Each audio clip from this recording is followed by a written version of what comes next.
request the Secretariat to please bring this to the endorsers just to confirm for the record that this is the letter of the withdrawal of their endorsement of the second impeachment complaint. Madam Chair, may I Honorable just make a Gasal, point of may we clarification? finish first the presentation of the withdrawal of the impeachment complaint so as not to disrupt the presentation of their intentions? Thank you, Thank you. Madam I Chair. will call you after the complainants. Okay, thank you, ma'am. While we are waiting for the confirmation, we would like to acknowledge the presence of the Honorable Deputy Speaker Janet J. Garin, the Honorable Congressman Zia Alonto Adjong from the 1st District of Lanao del Sur, and the Honorable Congresswoman Maria Rene Ann Lourdes Matibag from the 1st District of Laguna. May we hear the confirmation of the Honorable Sendanya? We confirm, Madam Chair. Thank you. The Honorable De Lima? This representation likewise confirmed, Madam We Chair. place on the record that the endorsers confirm that the letters withdrawing the endorsement are the same letters that they sent to the Justice Committee. Of course, we understand that this is a formal proceedings. The complaint is likewise under oath, so we want to do it in the proper way as well. There is a letter withdrawing the complaint signed by the complainants, but we would like them to formally confirm this letter the same way that the endorser confirmed the withdrawal of the endorsement of the second impeachment complaint. So for this matter, we would like to recognize the complainants, signatories of this withdrawal of the impeachment complaint contained in the letter dated March 2, 2026, to confirm the withdrawal of the second impeachment complaint. Perhaps with the indulgence of the members, we are calling Francisco Joseph Aquino D., Sylvia Estrada Claudio Teresita Quintos Deles, Eugene Louis Gonzalez, Maria Yvonne Cristina Jereza, Father Flavio Villanueva, Father Robert Pagia Reyes, Sister Susan Santos Esmile, Carl Patrick Sukat, Lea Lopez Navarro, Matthew Christian Silverio, Teodoro B. Bagilat, Ezekiel Ven Rivera, Ana Kubakob, Alicia Murphy, and Rowena Amon, and Joshua Fred Tolentino Mata. Kindly approach the microphone. Complainants, please. Perhaps Mr. Francisco Joseph Aquino D. can speak for the complainants, but kindly approach our conference table. I am requesting the COMSEC to administer the oath to our complainants.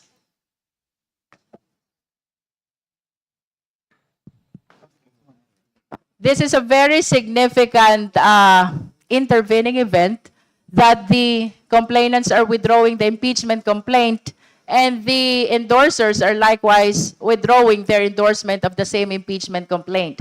That's why we want to do it formally, the same way that they filed this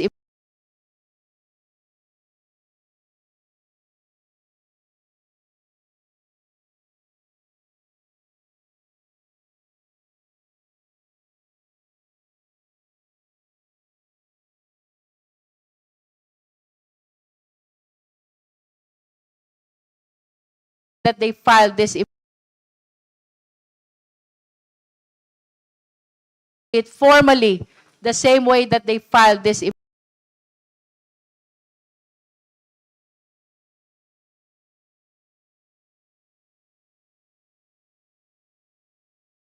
impeachment complaint. COMSEC, kindly administer the oath. This. Please raise your right records of our committee meeting today. So we don't need to ask them any more questions, Madam Chair. No, Okay. just a confirmation of the withdrawal that they are doing right now through this letter. Okay, thank you very much, Madam Chair. Thank you, Honorable Adjong. The COMSEC is Much, Madam Chair. Thank you, Honorable Adjong. The COMSEC is directed to administer the oath. Please raise your right hand. Do you swear to tell the truth, the whole truth, and nothing but the truth before this committee? Please answer. Thank you. Thank you, COMSEC. Now the chair is in possession of the letter signed by the complainants. I already mentioned your names. This is dated March 2, 2026. May we hear for the record that you are confirming the withdrawal of this impeachment complaint. I hope you understand this is a very significant intervening event because this is an impeachment complaint that even before it is heard, you wish to withdraw already. So may we recognize the Mr. Francisco Joseph D. I'm sorry.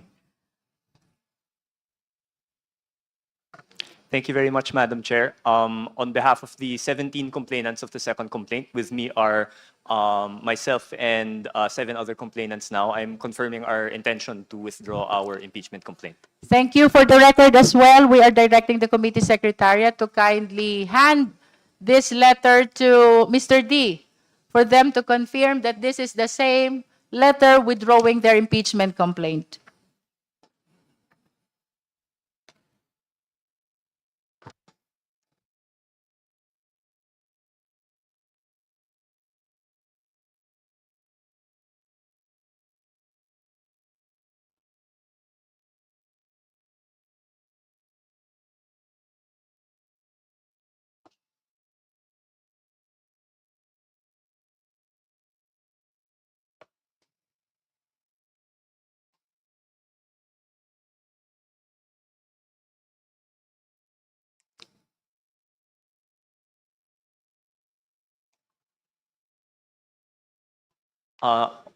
Madam Chair, we confirm that this is a letter that we submitted this morning. Thank you, Mr. D. In the presence of the justice members and all the Filipino people who are watching right now, Mr. D, in behalf of all the complainants, is confirming the letter of withdrawal of their impeachment complaint. Madam Chair. Thank you, complainants. You may Madam take your Chair. seat. The Honorable Flores is recognized. Madam Chair, in view of the withdrawal and the confirmation by the complainant, D et al., that they are withdrawing the impeachment complaint, as well as the withdrawal of the endorsement by Representative Percival Sendanya and that of Representative Leila de Lima, I move that the committee accept and approve the withdrawal of the said complaint, Madam Chair. There is a motion to accept and approve the withdrawal of the impeachment complaint. Do I hear a second? The same has been seconded. Is there any objection? Hearing none, the motion to approve, to accept and approve the withdrawal of the second impeachment complaint referred to as D et al. Is hereby approved.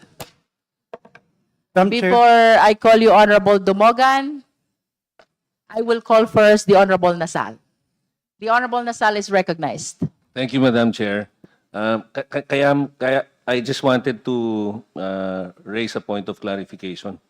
With due respect to our colleagues, may we see clarification lang po on the propriety of the proceeding with sponsorship speeches by the representatives who filed the impeachment complaints in light of the Supreme Court's final and executory ruling declaring the Feb 5, 2025 articles of impeachment unconstitutional for violating the one-year bar under Article 11, Section 3, Paragraph 5 of the Constitution.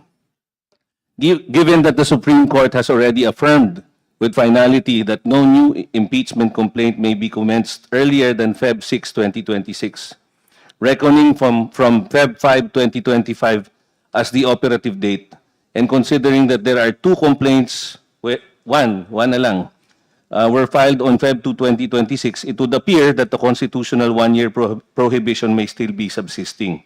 So in this regard, Madam Chair, may this committee first determine whether the complaints presently under consideration were filed in accordance with the Constitution timeline as affirmed by the Supreme Court.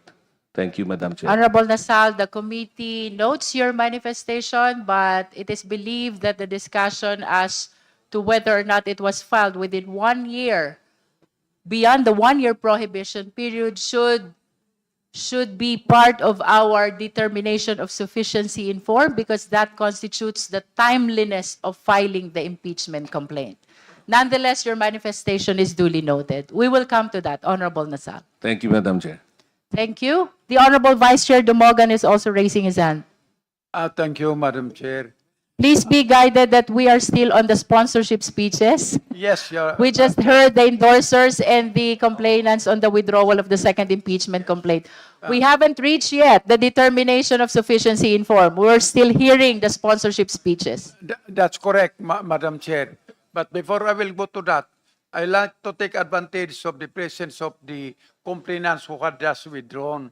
Just to me, it's very important to affirm their allegations. You In would fact, like to make a manifestation on their withdrawal because the withdrawal has been accepted and approved. Yes, Your Honor. But it has nothing to do with the withdrawal. They will withdraw just the same. But I just like them to affirm the second paragraph of their stating their withdrawal, that they are withdrawing the complaint because they are supporting the third complaint. Yes, the same has been confirmed earlier, Okay. Honorable Vice Chair Dumogan. Yeah. Second, Madam Chair, we are at the stage of determining sufficiency in Not form. yet, Honorable Dumogan. We're still so- hearing the sponsorship speeches of the endorsers. Yes. We will come to that in a while. That's why, if we go to the determination of sufficiency in form and we have the sponsorship are somewhat geared already in the determination of the sufficiency in substance. Why can we not limit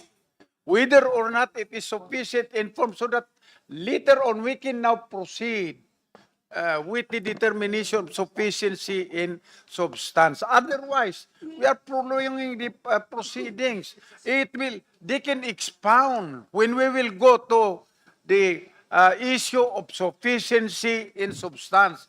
At this point in time, whether the complaints has allegations which can be considered as impeachable offense without going to the merits. Second, is it verified and the verifications just based on personal knowledge or authentic documents? That's all that we are going to determine, and including possibly the one-year bar rule. Those are the only thing to me that we are going to determine so that when we will go to the sufficiency and substance, that will be the time we will take the allegation. Honorable Vice Chair Dumogan, I understand that you are very much eager to reach the discussion of the sufficiency in form. Nevertheless, please understand that they are the endorsers of the impeachment complaint. And of course, we understand that the sponsorship speech is supposed to support the entire impeachment complaint, not necessarily the form and the substance alone. Nonetheless, your manifestation, Vice Chair Dumogan, is very much noted by the committee. So Madam with the Chair. indulgence of all the members, the Honorable Kong Joboy Aquino. Thank you, Madam Chair. Just like a short manifestation, Madam Chair. I commend the Honorable Congresswoman and the Akbayan Party List for its courage and sound judgment in withdrawing the complaint in deference to prevailing legal considerations and in giving way for the other impeachment complaints to proceed with the committee's determination as to sufficiency and both form and substance. Thank you, Madam Chair. Thank you. Are there any other justice members who wish to manifest? The Honorable Erice is recognized. This is somehow a parliamentary inquiry. Since we approved the withdrawal and their support for the third impeachment complaint, will they be the part of the complainants in the third impeachment complaints? Thank you.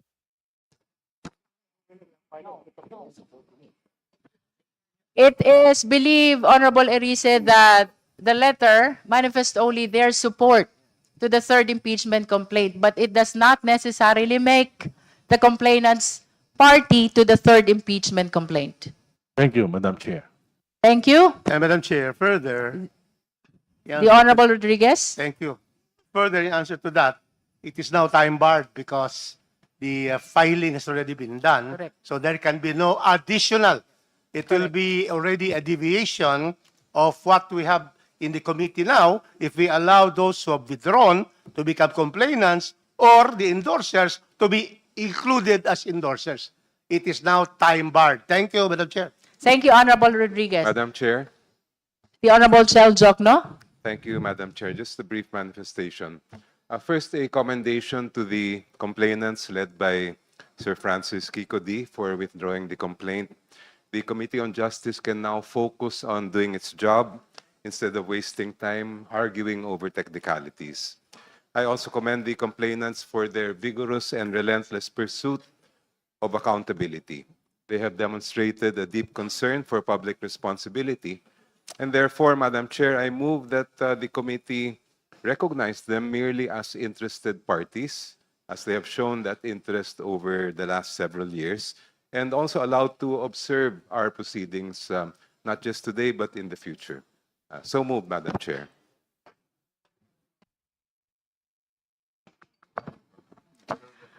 Honorable Rodriguez, would you like to comment to the motion of the Honorable Jokno?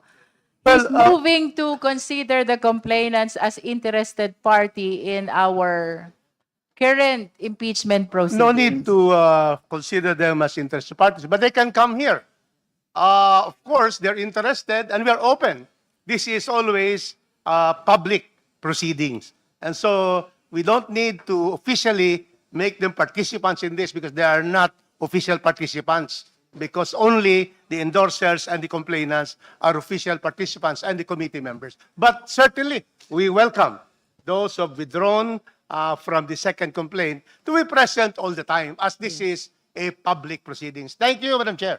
In addition to the earlier manifestation of the Honorable Rodriguez, it is understood that the initiation process has been completed already. Thus, it triggers the running of the one-year prohibition period, which likewise means that we cannot change as to the parties to the impeachment complaint, no? Nevertheless, they are very much welcome, as stated already by the Honorable Rodriguez, to participate in to witness the proceeding at any stage of the same, no? They can come and witness our entire impeachment proceeding. Honorable Jokno, would you still like to push your motion? I will respectfully withdraw the motion. Thank and you, thank the Honorable committee. Jokno. Thank you. If there are no other manifestations, I would like to acknowledge first the Honorable Congressman Stephen James Tan from the 1st District of Samar. Thank you for coming. And the Honorable Congressman Paulo Henry M. Marcoleta from Sagip Party List. We wish to acknowledge as well the presence of Deputy Speaker Bambi Emano. Thank you for coming, sir.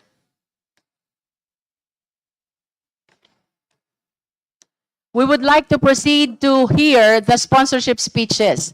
We are now on the third impeachment complaint, and we recognize the Honorable Laila De Lima to deliver her sponsorship speech of the third impeachment complaint referred to as Sabala et al. Impeachment complaint. You may proceed, Congresswoman. Thank you, Madam Chair. Madam Chair, honorable members of this committee. I am honored to be the endorser of the verified impeachment complaint filed by Reverend Father Joel Sabala et al. Against Vice President Sara Zimmerman Duterte. Let me be clear at the outset. This endorsement is not a declaration of guilt. It is not a politically motivated gesture. It is not a personal act. It is a constitutional duty. The Constitution entrusted this House with this responsibility precisely for moments like this, when serious, detailed, and grave allegations are placed before us. Katulad na lamang ng verified complaint na ito ngayon, ito ay tahasang nagsasaad ng mga sumusunod na mabibigat na sakdal. Una, that the Vice President committed culpable violation of the Constitution and betrayed the public trust by committing plunder and or malversation, graft and corruption, and other high crimes sa umano'y pag-amas at pag-convert ng hindi bababa sa 500 million pesos mula sa confidential funds ng Office of the Vice President para sa 2022 at 2023. Hindi maliit na halaga ang kalahating bilyong piso. Hindi ito simpleng administrative lapse. Ito ay pondo ng taong bayan. Ikalawa, that she committed culpable violation of the Constitution and betrayed the public trust sa umano'y pagkamkam at pag-convert ng hindi bababa sa 112,500,000 mula sa confidential funds ng Department of Education noong 2023 in her concurrent capacity as DepEd Secretary. Ang pondo para sa edukasyon, para sa mga bata, para sa kinabukasan, ay hindi maaaring mabalot ng pagdududa at kakulangan at mga questionableng dokumentasyon. Ikatlo, that she committed culpable violation of the Constitution and betrayed the public trust by corrupting and bribing officials of the Department of Education. If envelopes containing cash were indeed distributed to influence official actions, that is not merely an ethical lapse, it is a direct assault on public trust. Ikaapat, that she committed culpable violation of the Constitution, betrayed the public trust, and committed high crimes in contracting to murder or assassinate the President, the First Lady, and the former Speaker of the House. Kung ang isang halal na pinuno ay hayagang nagsabing siya ay nakipag-usap sa isang assassin para patayin mismong Pangulo ng Republika, hindi ito retorika lamang. Masagwa pa rito. Hindi lamang ang nagplano ng pagpatay ay ordinaryong kawani ng gobyerno, ordinaryong Pilipino, kundi ang pangalawang Pangulo, ang constitutional successor ng mismong pinapapatay niya. Saang panig ng mundo o ibang mga bansa nakakita na merong napakataas na opisyal, yung pangalawang Pangulo, na lantarang nagbanta sa buhay ng pinakamataas na opisyal? Ito ay malinaw na usapin ng pambansang seguridad. Ito ay usapin ng katatagan ng ating pamahalaan. Ito ay usapin ng paggalang sa mismong konstitusyong kanyang sinumpaan. Ikalima, that she committed culpable violation of the Constitution and betrayed the public trust in amassing unexplained wealth and failing to disclose all her properties and interests in her SAL-Ns, alinsunod sa Section 17, Article 11 of the 1987 Constitution. Ang SAL-N ay hindi dekorasyon. Ito ay mekanismo ng transparency. In amassing, kapag may malaking pagtaas ng yaman na hindi maipaliwanag ng sapat, at kapag may mga nakatagong yaman tungkulin ng institusyon na siyasatin ito. Ika-anim, that she by herself and or in concert with others committed culpable violation of the Constitution and betrayed the public trust in committing acts of political destabilization and the high crimes of sedition and insurrection. Ang panunumpa sa konstitusyon ay hindi simboliko. Ito ay panata ng katapatan sa Republika. Kung may mga kilos o pahayag na nag-uudyot ng panghihimasok o paghihimagsik o destabilization laban sa halal na pamahalaan, hindi maaaring ipagwalang bahala yun. To support those grounds, total six specific grounds, complainant Sabalia et al. Made a detailed recital of facts, which were mainly matters of public record and knowledge that were clearly constitutive of the enumerated offenses. Consideredly, most of the factual allegations and the annexes in the Sabalia et al. Complaint were the same as those contained in the articles of impeachment that were sent to the Senate in February 2025. Those articles were endorsed by more than 1/3 of the membership of the 19th Congress, numbering 215 representatives at that time.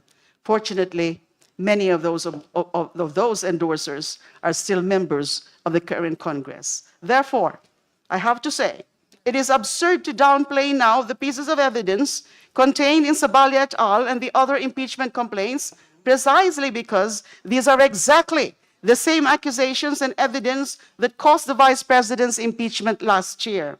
Nothing changed. The grounds, the facts, and the evidence remained valid.